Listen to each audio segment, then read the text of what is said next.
everyone, and welcome to another episode of Taco Matta Tuesday, the show where we eat healthy, delicious tacos and have conversations about life.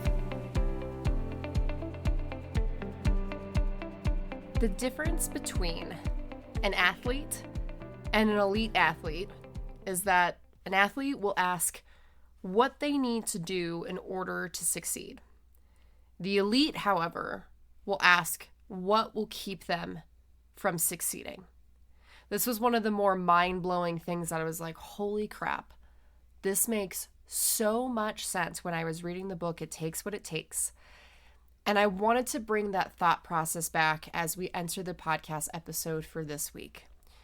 What I want to talk about this week is what you need to stop doing that is keeping you from being where it is that you want to be. Athlete or not, this applies to more than just sports. This applies to everything in life. These are the things that you need to stop doing in order to actually move forward in your goals and in your life. But before we talk about those specific things, let's go ahead and talk about the healthy, delicious taco of the week. I ate so much rice last week. It was carb loading week. It was DECA weekend, the very first DECA Strong of the weekend. We're going to talk about that here in a moment. But usually after, a little bit of a carb load where you eat a lot of rice and protein, you're like, I'm really excited for like some vegetables. And I eat vegetables, don't get me wrong. I still eat like sweet potatoes and fruits and other things, right? But like I get real excited for like a salad and something a little lighter versus like just really dense stuff. I don't know, it might be crazy. But anyways, that's what inspired the taco of this week, is we're going to have a lovely, beautiful, colorful, vibrant superfood taco as the healthy, delicious taco recipe. If you are on the same page as me, maybe you kind of splurged a little bit from the Valentine's Day holiday, all the things, this is going to be a taco you definitely want to check out in the show notes before you leave the episode today. All right, let's jump in, shall we? Like I mentioned, it was DECA competition weekend, the very first DECA Strong, or just DECA competition, DECA race in general of my 2024 season. And guys, I have been so excited. Ever since I left World Championships in Dallas last December, I had this fire knowing that deep down that I was capable of so much more, that this was not just something that I could do as a hobby. Like, this is something that I could really make a splash in if I had the right guidance, the right training, and more importantly, the right mindset. And so I actually reached out to an individual who knew exactly what he was doing, who I just was really drawn to from just a personal perspective of just how he works with people, how he holds himself, the way that he looks at his life and at this sport. And I started working with Kevin Gregory, Mr. Bubbles. He is freaking awesome. And so anyways, working with him has allowed for me to build even more confidence and belief in what it is that I was capable of doing. And so coming into this last weekend, I called my shot. I was like, there is no way that I'm not setting a new personal record. I am so confident in the fact that I'm going to walk out with the sub 14 time. And I called it the actual race too, because everyone was, making bets and stuff. And they were hoping that I was going to take the top spot on the leaderboard just in general, because the top time of the day was at that time 14:49. And then so I was like, boom, I have a 14:42 as my PR. I already have my goal. I'm going to be at the top of that leaderboard. You watch out. All of this to say, guys, it was a fantastic weekend. Getting to see people that I have personally trained for the last couple of months step out there in so much strength and courage and will and grit and attempt their very first mark and succeed in earning their very first DECA mark. Like, that was the highlight of the weekend. And I have goosebumps is literally watching like them fight for themselves and realize that they could finish, that they could do it. It was literally the coolest thing. That was amazing. Seeing my mom get a brand new PR was also absolutely amazing, seeing how hard she's worked. And then just having this feeling of like, there was just no doubt. Like, in the past couple of races that I've done, there was always that doubt of what if this happens or what if I can't. there was just this confidence of being able to execute the strategy that I've laid out with, myself and with my coach of like, this is what we're going to do. And it was so nice. It was incredible. Right. And I talked a lot about that on the last podcast where I talked about seeing yourself winning, another really great podcast. Like, go back and listen if you've got a big event coming up. But there was some things that happened the week leading up to the event, as well as during the event, and just some things that were learning lessons after that I wanted to share on this podcast, because it really just goes with this theme of stop doing that shit. Stop doing the shit because it's keeping you from doing the thing. And so to tell you what happened, I had a phenomenal performance. It was easily one of my better performances that I've ever had. And I am so consistent that I came in once again at 14:42. And here's what happened. I hit my paces absolutely perfectly through the first half of the race. I crushed the bike in 1 minute and 15 seconds, which it usually takes me anywhere from 2:10 to 2:15. So I chopped almost a minute off of my time. I was flying through the ballovers, and then I got to the tank. And this is what took my soul. And originally I was like, wow, I'm really struggling here. Like, my legs just hurt. This feels stupid heavy. And then there was some talks about tanks being different weights, and there's some confusions around who was on what weight and all the things. And at the end of the race, I went back and we took a look at the tank, and we took a look at the footage, and people could tell that I was pushing something pretty damn heavy, because I've done plenty of sims on these tanks before in the last couple of weeks under the same amount of fatigue. And there's just no way that I was pushing the women's weight. So there was the conclusion that I was pushing the men's weight. It added an entire minute to my time. And had that not been the case, I would have easily walked out with a new PR that day. But regardless, I was the fastest female time up until the, last minute. There was a last minute entry. A man walked up, did the strong, and he beat me at like 13:10, but I was holding first place for the entire field for the entire day up until that point, which was absolutely incredible, right? There were so many incredible things that came out of that.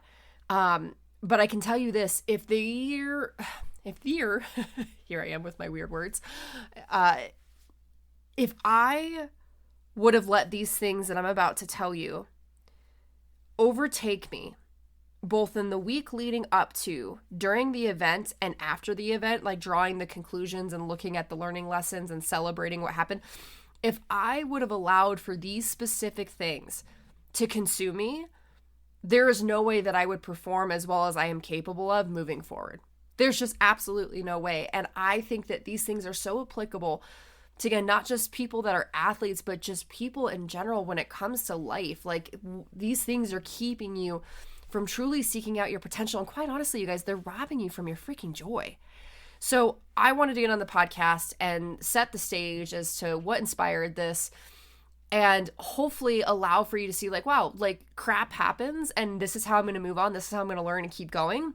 And I'm not going to let these things consume me. I'm not going to let these things stop me, right? So the very first thing that I want to say is you need to stop expecting everything to be perfect. And this was happening for me leading up the week up into the event, because usually, right, I have this perfectly calculated carb load. I am all about mobility every single day, getting the right amount of sleep, making sure that I'm hydrated, all the things. Well, there were certain things that happened during my week last week that I couldn't really control, right? There was an emergency that I was called out for, and I had to go and help and take care of that behind the scenes, right? And mentally, emotionally, physically, right? Like, that can take a hit on you. And I know that because there have been races where I literally got dumped on my ass from a past boyfriend, or not really a boyfriend, but from a dude. And it completely trashed me during the upcoming weekend for that race. I was so upset. I was like, dang it. So anyways, sorry, not to make a laughing matter of that, but I was like, oh my gosh, like, I'm not getting enough sleep, or oh my gosh, this and that. Here's the thing, you guys, is life is unpredictable. We know this. And on a daily basis, we are going out there and kicking some major ass. Can we agree? Like, even though sometimes we might not acknowledge it, life is always unpredictable, and we still are able to show up and perform despite whatever's happening, 9 times out of 10. So why can't our races, why can't our competitions, why can't our biggest moments also be like that? I'm not saying throw routines and good habits out the window and just like, well, I hope this worked. Like, yes, I still was able to get good sleep. Yes, I was able to obviously get my carb load in. Like, I was able to execute certain things, but I was freaking out in the moments where I was like, oh my gosh, like I really need to be doing this. And it was only causing me more strain and more stress rather than just being like, you know what? I'm just going to adapt and adjust. Because that's the best thing that you can do, right? Is you can only do so much. You can only do the best with what's available and what's given to you for that specific day. That is how you navigate life, and you navigate life with the right mindset. And if you can do that, when those big moments happen, not only will you not be a complete stress ball, but then you're able to navigate those imperfect moments in the big moment, right? So much more flawlessly. It's almost like you're gaining this experience from just normal life of being able to go and take hits and be like, I'm not going to let that impact me. I'm able to bounce back. I'm able to be tenacious, right? So stop expecting for everything to be perfect and instead root down on the things you can control and communicate boundaries to people that you love and that are around you and that can help you. And just more importantly, focus on protecting your mindset, addressing what is going on in your head, ridding yourself of what's not serving you, and really just protecting your peace inside your head. Okay? So that's the first thing that's keeping you from being the absolute best, is expecting everything to be perfect. The second thing is you need to stop waiting for it to feel easy. This is a conversation that I've had so much with so many different people, and it's something that I've recognized within myself, right? Is I train so hard because I'm like, well, if I train harder, then on the day of it should hopefully feel easy, right? Like that's a pretty typical mindset. If you train harder than what you're going to do, it should feel easier. And I think that there is definitely some validity to that. So I don't want to take that away. But I also think as well too, like we're expecting for things to just randomly feel easier when in all reality, the better that you get, the worse it's going to feel because the harder you're able to go, right? When you level up in life, you don't just like get things scot-free. It's not rainbows and butterflies at the next level. The problems, the situations, the things you got to make decisions on, like they just get leveled up each time you level up. It only gets harder. You just get better and faster and quicker with dealing with these things, with getting off the ground after you've been knocked down. So instead of trying to feel or trying to find these feelings of, well, I want it to be easier, I'm hoping that one day it'll just feel so much easier. It's like, stop that. Stop trying to lean into a feeling. Instead, lean into the fact that you know that growth is where the heart is. So spend your time seeking the uncomfortable. Because the more that you can attack the pain cave, the pain that you used to have isn't going to nearly feel as hard in a couple months from now. But again, the pain that you're going to experience next because you're able to overcome that much more, it's still going to hurt. Does this make sense? Don't attack these things in your life thinking that they're ever going to feel easy. The old you might say that they feel easier, right? Like I can tell you for the first half of my race, I was like not huffing and puffing at all. I made it through the 6th zone and I was like, I feel so good right now. I feel like obviously my heart rate's up and I'm doing things, but I feel like hell yeah, this is going to be a killer end of the race. I'm able to have my moment of exploding on the bike. So yes, that part felt easier, but guess what? I just gave my soul away to that bike, and every moment after that was just pure red line. That sucked. That was not easier, right? So it always gets just a little bit harder the better and better that you get. You just get better at handling the pain. You get better at getting back up. And I also want you to think about this too. This is kind of its own separate bullet point, but we're going to group it on in with this, is know that feelings are fleeting. They are so fleeting. So if you base your actions only off of what you're feeling in that moment, I promise you will be steered in the wrong direction. You will make the wrong decision. So stop waiting for a feeling or counting on them, basing your decisions on them, and find focus again on what the mission is and what the most important thing is in that moment. Because that's one thing that I kept telling myself is when I was like on that tank and I was like, holy crap, this is heavy. I could like totally just stop right now and be great. it would be easier to stop. You're damn right it would have been easier to stop. It would have felt a heck of a lot better. But then a minute after stopping, I would have been like, oh, I'm fine. So all I kept thinking was, you're fine. You're uncomfortable. These are just feelings. A feeling is going to be fleeting, especially in the fact you're going to be done in 4 minutes. What story do you want to tell yourself in 4 minutes from now? That you were proud of yourself, that you pushed, or that you're freaking upset that you gave up and that you threw in the towel? Definitely wasn't going to be that second one. We pushed, and we pushed hard, and we pushed a lot of freaking male weight around, and it hurt, but we made it through. Okay? So, to wrap that up, stop waiting for it to feel easy, and stop waiting for feelings. Stop making your choices based off of your feelings. Your feelings are not fact. So it's time that we stop giving them that level of importance. Okay? The next thing to stop doing is stop trying to run someone else's race. I've been listening a lot to Sally McRae, who is a ultra runner. She actually, if you've watched any of her YouTube stuff, she just put out a bunch of documentaries about her different races that she did. Guys, she ran races that were over 200 miles and did like 6 of them within a year. One, I don't ever want to do that, but I'm so happy and I love that she did that. But like someone that can do that has a certain sort of mindset. And what I love about what Sally says is that she's had so many people come to her about the blisters and the feet problem that she's had from running these longer races after a career of never having these problems. And the fact that she was able to literally continue to run an additional like 180 miles when in the first 20 mile or so, like the first 20 to 30 miles, there was like skin, like the whole first layer of skin was coming off of her feet in multiple areas, and they hurt so bad. It was the most excruciating pain that she's ever really felt. And people talk to her about like, well, dang, like I'm just not as good as you, or dang, this and that. Like I stopped and I pulled out because I had a single blister on my foot and I just couldn't push through. But then you basically had your foot basically falling off and you were able to finish 240 miles. And one thing that she said is that relationships with pain are all different. All of our relationships with pain are different. I'm just at a different part of my relationship, a different part of my journey with pain than you are. And the more that you continue to, again, go into that pain cave and seek out the uncomfortable and the hard, the more that you're going to be able to push past those moments of suck. But you have to earn it. You have to go through it.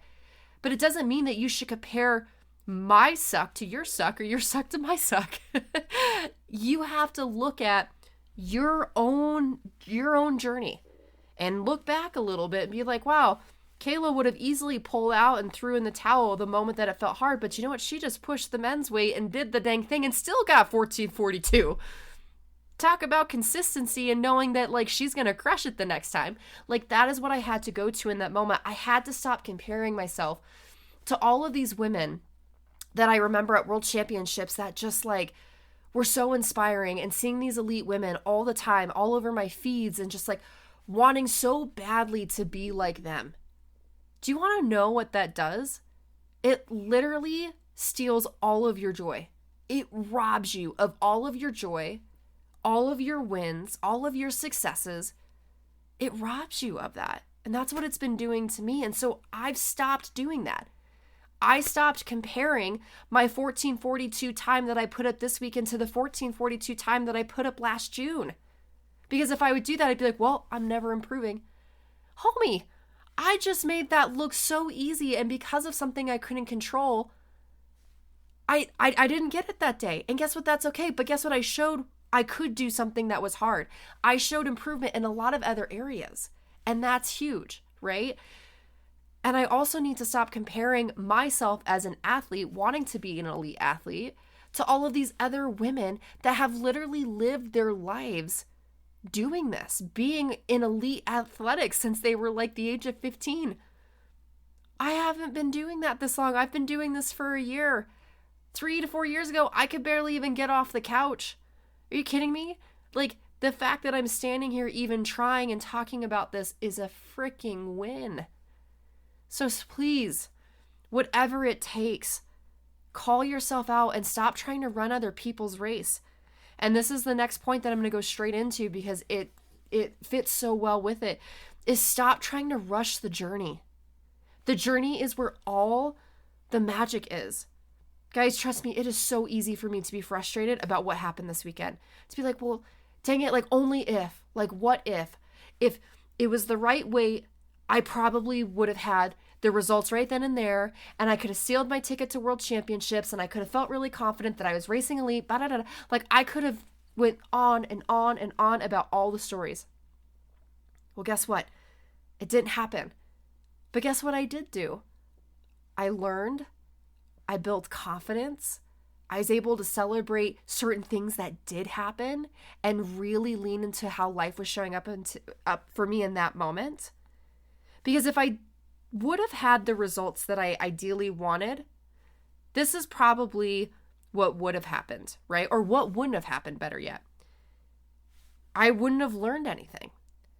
I wouldn't have this new perspective that I have on certain things about my race and my ability to run the race, and I would have missed out on all that. I wouldn't have this fire going into my next training block. I would have missed out on all of these things because I'm too busy trying to get that one result and rush the journey. And when you do that, you're so empty.